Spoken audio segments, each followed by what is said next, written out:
মাগুরার শিশু ধর্ষণের বিচার দাবিতে ছাত্র জনতার বিক্ষোভ। নরসিংদীতে অন্তঃসত্ত্বা নারীকে সংঘবদ্ধ ধর্ষণ মামলায় গ্রেফতার এক। চাঁদপুরে গ্যাস লিকেজ থেকে বিস্ফোরণে দগ্ধ 6, গুরুতর 4 জনকে আনা হয়েছে ঢাকায়। সিদ্ধিরগঞ্জের ঘটনায় আরও এক নারীর মৃত্যু। মাদারীপুরে বালু ব্যবসার দখল নিয়ে 2 ভাই সহ 3 হত্যার ঘটনায় গ্রেফতার 3। মৌলভীবাজারে নদী ছড়ায় বালু খেকোদের দৌরাত্ম্য, হুমকিতে ব্রিজ কালভার্ট। ব্রিজের নিকটতম এলাকা থেকে তারা বালু উত্তোলন করে, ফলে ব্রিজ আসলে ঝুঁকির মুখে। অনিয়মিত বালু উত্তোলনের কারণে নদী ভাঙন বা বিভিন্ন কালভার্ট ভাঙন এগুলো দেখা দিয়েছে।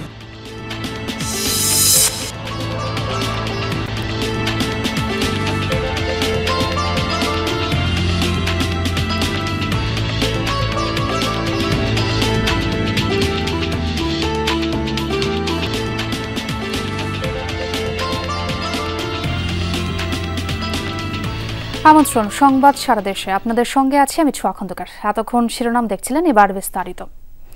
শিশু ধর্ষণের বিচার দাবিতে উত্তাল মাগুরা। বিক্ষোভ মিছিল করছে ছাত্র জনতা।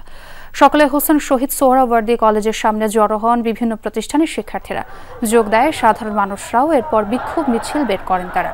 জেলা আদালত প্রাঙ্গণের সামনে জড়ো হন ছাত্র জনতা। অপরাধীদের বিচার দাবিতে নানা স্লোগান দেন তারা। শাস্তি নিশ্চিতে 3 দিনের আলটিমেটাম দিয়েছে আন্দোলনকারীরা। ঘোষণা দেন ঢাকা খুলনা মহাসড়ক অবরোধ কর্মসূচির। আজকে সন্ধ্যার মধ্যে ধর্ষকের বিচার চাই। আমরা নারীরা কোথাও নিরাপদ নয়, অথচ ধর্ষকের প্রোটোকল দিয়ে নিয়ে যাচ্ছে। আমাদের দেশে প্রকাশ্যে বিচার করা হয় না দেখেই আরো একজন ধর্ষণ করার সুযোগ পেয়ে যায়। এবার এমন দৃষ্টান্তমূলক একটি শাস্তির দাবি জানাচ্ছি, যাতে এরপরে কোনো ধর্ষক এই কাজটি করার আগে যাতে একবার হলেও ভাবে। এই ঘটনার বিষয়ে আরো জানাতে মাগুরা থেকে যোগ দিচ্ছেন আমার সহকর্মী আলিমুজ্জামান উজ্জ্বল। উজ্জ্বল, ছাত্র জনতার বিক্ষোভ কি এখনো চলছে? তারা কি দাবি জানাচ্ছেন, বিস্তারিত জানাবেন।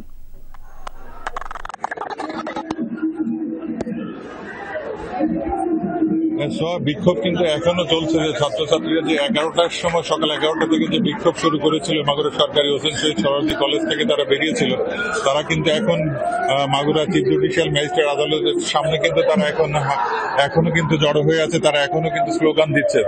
তাদের একটাই দাবি যে আগামী 3 দিনের মধ্যে যে এই ধর্ষকদের ফাঁসির দাবি তারা জানাচ্ছে।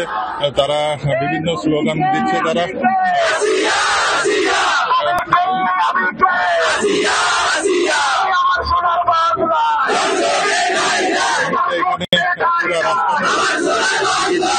রাস্তা দিয়ে কোনো যান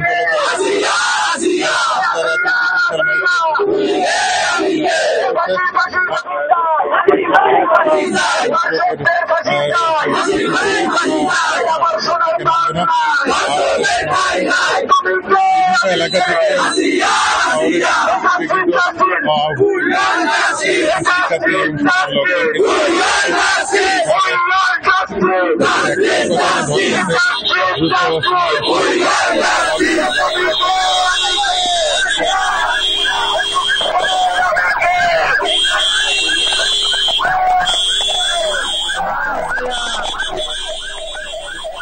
ধন্যবাদ উজ্জ্বল।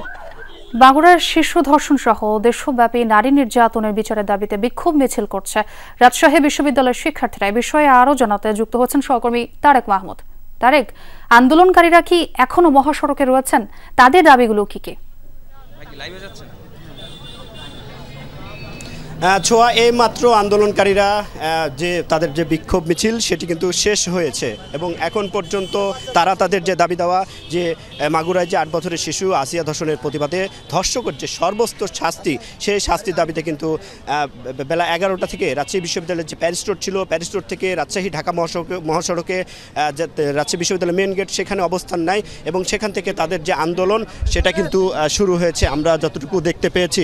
এবং এখন পর্যন্ত যারা আন্দোলনকারী রয়েছে তাদের সাথে আমরা একটু কথা বলবো যে নতুন রাষ্ট্র ব্যবস্থায় যে ধর্ষণের যে বিচার, সেটি আপনারা কেমন বিচার চাচ্ছেন, কি অবস্থা? আমরা প্রথমে রাজশাহী বিশ্ববিদ্যালয় থেকে স্পষ্ট ভাষায় বলে দিতে চাই যে ধর্ষণের বিরুদ্ধে 0 টলারেন্স। দর্শকের কোনো মাপ নাই। দর্শকের এই পৃথিবীতে বেঁচে থাকার, এই পৃথিবীতে নিঃশ্বাস নেওয়ার কোনো অধিকার নাই। তারই প্রেক্ষিতে আমরা রাজশাহী বিশ্ববিদ্যালয়ে আজকে দেখেছেন জনসমুদ্রে নেমে এসেছিল জুলাইয়ের তেজ, জুলাইয়ের উজ্জীবিত হয়ে এবার আজকেও যেটা দেখেছেন, আপনারা অবশ্যই দেখেছেন যে বাংলাদেশের মানুষ, আমাদের রাজশাহী বিশ্ববিদ্যালয়ের শিক্ষার্থী সহ পুরো বাংলাদেশ কেমন বাংলাদেশ চায়, ধর্ষণমুক্ত বাংলাদেশ চাই।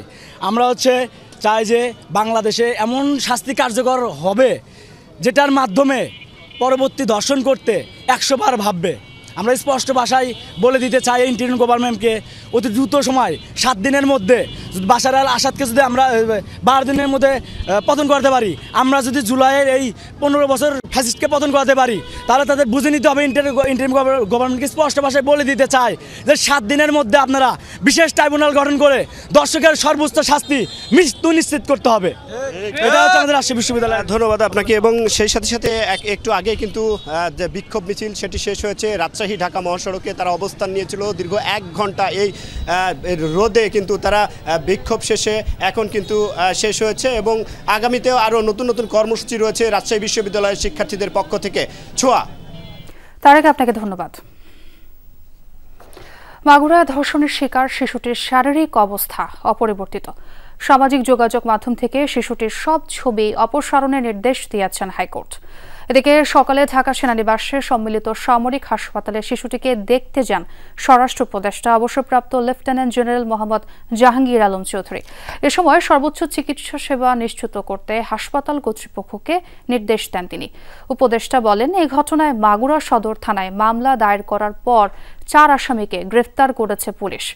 দোষীরা যেন কোনোভাবেই ছাড় না পায় সে বিষয়ে স্বরাষ্ট্র মন্ত্রণালয় সোচ্চার রয়েছে বলে জানান তিনি। দ্রুতই রিমান্ডে নেওয়া হবে তাদের। পাশাপাশি আইন শৃঙ্খলা রক্ষাকারী বাহিনীকে নারী হয়রানি ও ধর্ষণের বিরুদ্ধে কঠোর অবস্থান নেওয়ার নির্দেশ দেন স্বরাষ্ট্র উপদেষ্টা। এ সময় তিনি সামাজিকভাবে সবাইকে সচেতন থাকার আহ্বান জানান।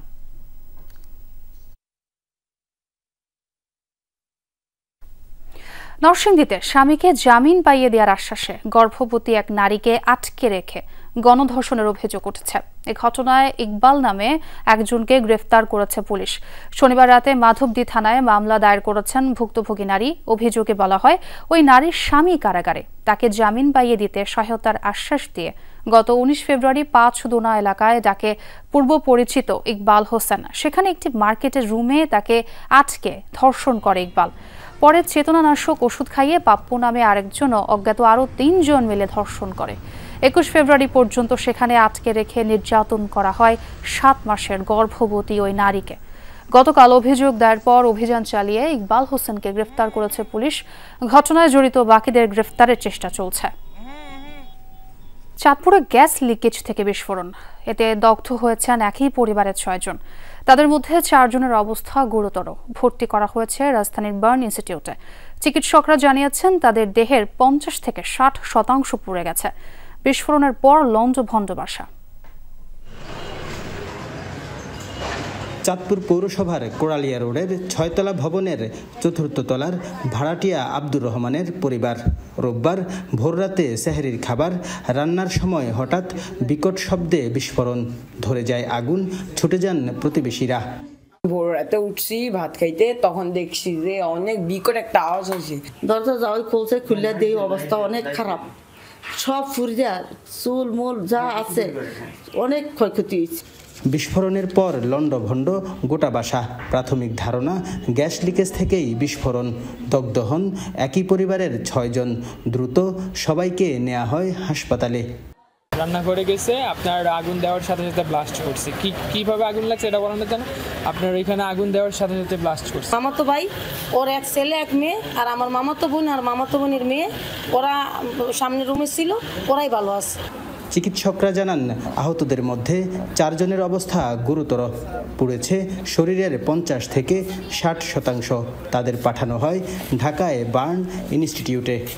6 জন পেশেন্ট আসছে, এর মধ্যে 4 জনের অবস্থা আশঙ্কাজনক ছিল, যাদের অনেকেরই হচ্ছে গিয়ে 50 to 60% বার্ন ছিল। এই জন্যই তাদেরকে হচ্ছে গিয়ে ঢাকাতে উন্নত চিকিৎসার জন্য পাঠানো হচ্ছে। বাকি 2 জন স্থানীয় হাসপাতালে চিকিৎসাধীন। তাদের 20% পুড়েছে বলে জানিয়েছেন চিকিৎসকরা। কাদের পলাশ, যমুনা নিউজ, চাঁদপুর।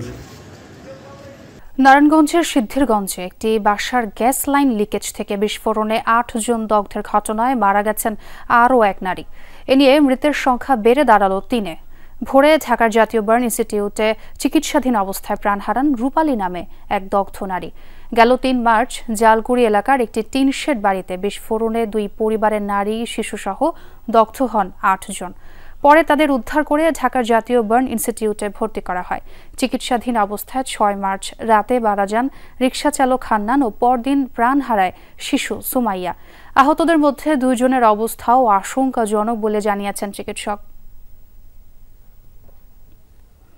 ব্রাহ্মণবাড়িয়ায় লাইনচ্যুত হওয়া চট্টগ্রামগামী মহানগর এক্সপ্রেসের বগি উদ্ধারে কাজ চলছে। স্বাভাবিক আছে ট্রেন চলাচল। রেলওয়ে জানায় শনিবার রাত ১১:৪০ ব্রাহ্মণবাড়িয়া স্টেশনে যাত্রাবিরতির জন্য ১ নম্বর লাইন দিয়ে প্রবেশ করছিল ট্রেনটি। হঠাৎ বিকট শব্দে বগির ৪টি চাকা লাইনচ্যুত হয়। এতে যাত্রীদের মাঝে ছড়িয়ে পড়ে আতঙ্ক, তবে কেউ হতাহত হয়নি। অন্য লাইনগুলো দিয়ে ঢাকা চট্টগ্রাম রুটে ট্রেন চলাচল স্বাভাবিক রয়েছে। লাইনচ্যুত বগি টেনে তোলার চেষ্টা চলছে।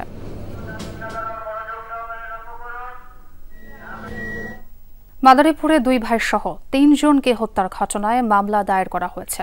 গ্রেফতার ৩ জন। নিহত সাইফুলের মা সুফিয়া বেগম বাদী হয়ে সদর থানায় এই হত্যা মামলা দায়ের করেন। এতে নিহত সাইফুল, আতাউরের চাচা হোসেন সর্দার ও প্রতিপক্ষ শাহজাহান খান সহ ৪৯ জনকে আসামি করা হয়। স্থানীয়দের দাবি, হত্যার নেপথ্যে কাজ করেছে অবৈধ বালু ব্যবসার দখল আর আধিপত্যের লড়াই। এর জেরে গতকাল খোয়াজপুর ইউনিয়ন স্বেচ্ছাসেবক লীগের সাংগঠনিক সম্পাদক সাইফুল সর্দারের ওপর চড়াও হয় শাহজাহানের সমর্থকরা। এ সময় তাদের উদ্ধারে ভাই প্রতিবেশীরা এগিয়ে আসলে হামলার শিকার হন তারাও।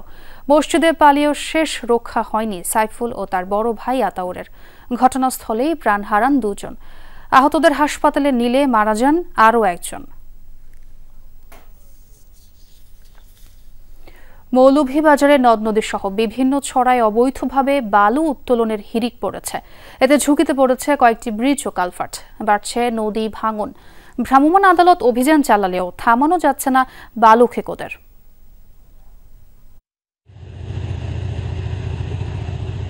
আইন অনুযায়ী সেতু, কালভার্ট সহ গুরুত্বপূর্ণ স্থাপনার ১ কিলোমিটারের মধ্যে বালু উত্তোলন নিষিদ্ধ। তবে মৌলভীবাজারের এই চিত্র দেখে তা বোঝার উপায় নেই। সদর ও কুলৌড়ায় মনু নদের গুরুত্বপূর্ণ কয়েকটি সেতুর কাছ থেকে এভাবেই তোলা হচ্ছে বালু। একই চিত্র ধলাই সহ বিভিন্ন বালু কোয়ারি ও ছড়াতেও। এতে ঝুঁকির মুখে পড়েছে ব্রিজ ও কালভার্ট। বেড়েছে নদী ভাঙনের তীব্রতা। হুমকিতে বাড়িঘর সহ ফসলি জমি। তারা ব্রিজের নিকটতম এলাকা থেকে তারা বালু উত্তোলন করে, ফলে ব্রিজ আসলে ঝুঁকির মুখে। অনিয়মিত বালু উত্তোলনের কারণে নদী ভাঙন বা বিভিন্ন কালভার্ট ভাঙন এগুলো দেখা দিয়েছে। ইউনো বরাবর এবং ডিসি বরাবর আমরা স্মারকলিপি দিব কিছুদিনের মধ্যে। এভাবে দিনের পর দিন প্রকাশ্যেই চলছে সব। এতে ক্ষুব্ধ পরিবেশবাদীরা। বালু খেকোদের বিরুদ্ধে ব্যবস্থা নেয়ার দাবি জানিয়েছেন তারা। ভূমিধস হচ্ছে, গাছপালা উপড়ে পড়ছে। দেখা যায় মাঝে মাঝে যে কারো হয়তো কৃষি জমি আছে আশেপাশে, ছড়ার আশেপাশে, সেই কৃষি জমিগুলো ধসে নিচে নেমে যাচ্ছে। কারো ঘর বাড়ি নিচে নেমে যাচ্ছে, তারা বাড়িঘর ছেড়ে শহরে আশ্রয় নিচ্ছে। প্রশাসনের দাবি, অবৈধভাবে বালু উত্তোলন বন্ধে নিয়মিত অভিযান চলছে। জড়িতদের বিরুদ্ধেও নেওয়া হচ্ছে ব্যবস্থা। 20টি মোবাইল কোর্ট এ সময় করা হয়েছে। 24টি মামলায় প্রায় 15 লক্ষ টাকা জরিমানা এবং 7 জনকে কারাদণ্ড প্রদান করা হয়েছে। এবং একই সময়ে পরিবেশ আইনে 18টি মামলা এবং প্রায় 13,55,000 টাকা জরিমানা করা হয়েছে, 1টি কারাদণ্ড প্রদান করা হয়েছে। প্রশাসনের তথ্য অনুযায়ী মৌলভীবাজারে 40টি বালুমহলের মধ্যে এখন পর্যন্ত অর্ধেকের বেশি ইজারা দেয়া হয়েছে। আর 52টি সিলিকা বালু কোয়ারির অধিকাংশই আইনি জটিলতায় 2018 সাল থেকে ইজারা দেয়া বন্ধ রয়েছে। ওবায়দুর রহমান, যমুনা নিউজ। এ ছিল সংবাদ সারা দেশের এখনকার আয়োজন। এতক্ষণ সাথে থাকার জন্য ধন্যবাদ সবাইকে।